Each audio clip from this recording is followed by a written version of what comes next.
சரண்யே த்ரியம்பகே கௌரி நாராயணி நமோஸ்துதே ராஜாதிராஜாய. கல்யாணத்தை நிறுத்துங்கடா.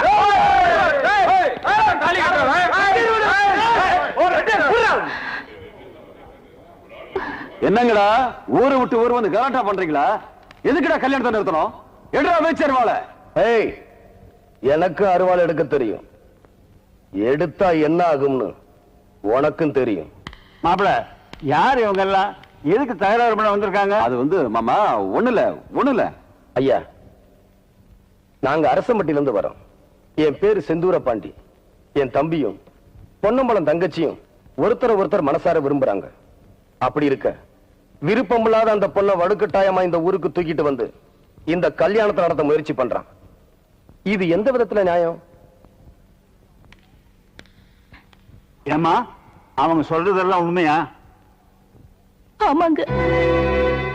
இந்த ஊர்ல கௌரவமா வாழ்ந்துட்டு இருந்த மூக்கு எடுத்துட்டியாடா. வகை வகையா சீர் செஞ்சு வழியை வந்து பொண்ணை கொடுக்கும் போது நான் யோசனை பண்ணிருக்கணும். நான் இப்ப என்ன பண்றது? பேசாம தாலியை கட்ட சொல்லுங்க. தம்பி, பாக்கு வெத்தல மாத்தி பரிசம் போட்டாச்சு. மாப்பிள்ளை மணவழியில வந்து உட்கார்ந்தாச்சு. இப்ப எப்படி தம்பி கல்யாணத்தை நிறுத்த முடியும்? பாக்கு மாத்தினே சுண்ணா மாத்தினு சொல்லிக்கிட்டு இப்ப கல்யாணத்தை நிறுத்த போறீங்களா இல்லையா? கல்யாணத்தை நிறுத்த முடியாது. பண்றது பண்ணீங்க. தொலைச்சு விடுவோம். தொலைச்சு வெட்டு குத்துதான் நடக்கும். இத பாருங்க, இது எங்க ரெண்டு பேருடைய சொந்த பிரச்சனை. இத ரெண்டு ஊர் பிரச்சனை ஆக்க வேண்டாம்னு நினைக்கிறேன். நீங்க சொல்றது நியாயம் தான் தம்பி. இப்ப இதுக்கு என்ன முடிவு எடுக்கிறது? ஐயா, காதலிச்சதுனால என் தம்பிக்கு உரிமை இருக்கு. பரிசம் போட்டதுனால உங்க பையனுக்கு உறவு இருக்கு. மண்ணும் பொண்ணும் ஒரு வீரனுக்கு சொந்தமாகிறது தான் நம்ம மண்ணோட வழக்கம். அதனாலதான் அந்த காலத்துல பொண்ணுங்க மஞ்சு விரட்டுல மாப்பிள்ளையை தேர்ந்தெடுத்தாங்க. இந்த பிரச்சனைக்காக ரெண்டு ஊரும் மோதிக்க வேண்டாம். உங்க மகனும் என் தம்பியும் மோதட்டும். இதுல யாரு ஜெயிக்கிறாங்களோ அவன் அந்த பொண்ணு கிடத்துல தாலி கட்டட்டும். சரி தம்பி, அப்படியே செய்வோம்.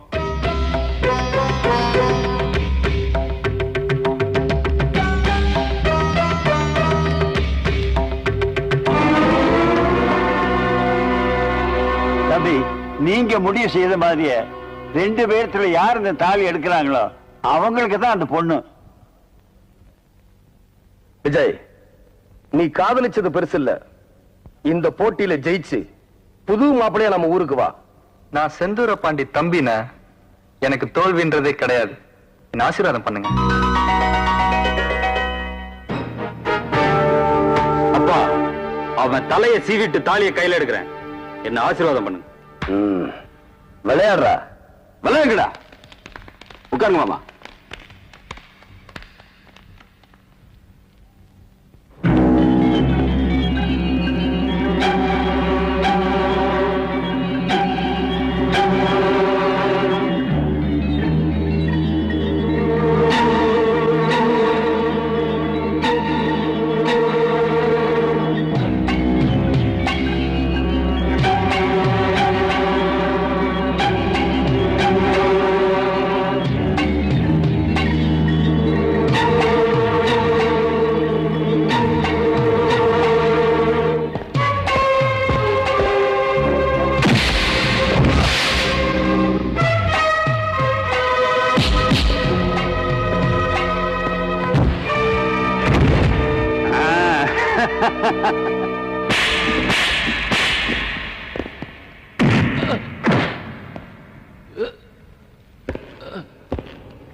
விஜய், தாலி எடுத்துக்கிட்டு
நாளைக்கு காலையில நம்ம ஊர்ல இந்த கல்யாணத்தை நான் நடத்தி காட்டுறேன்.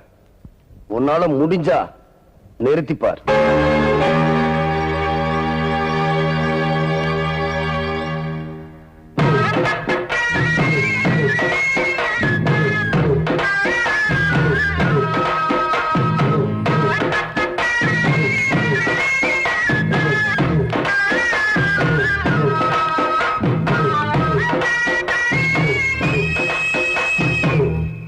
என்ன தலைவர, உள்ளூர்ல கல்யாணம் நடத்த முடியாம தானே வெளியூருக்கு வந்தோம். இங்க வந்து நம்ம நிலைமை இப்படி ஆகணுமா? செந்தூர் பாண்டி வேற உங்க தங்கச்சி கூட்டிட்டு போறா. இனிமே என்ன பண்ண போறீங்க தலைவர? நிறுத்துறண்டா, இந்த கல்யாணத்தை நிறுத்தி காட்டு.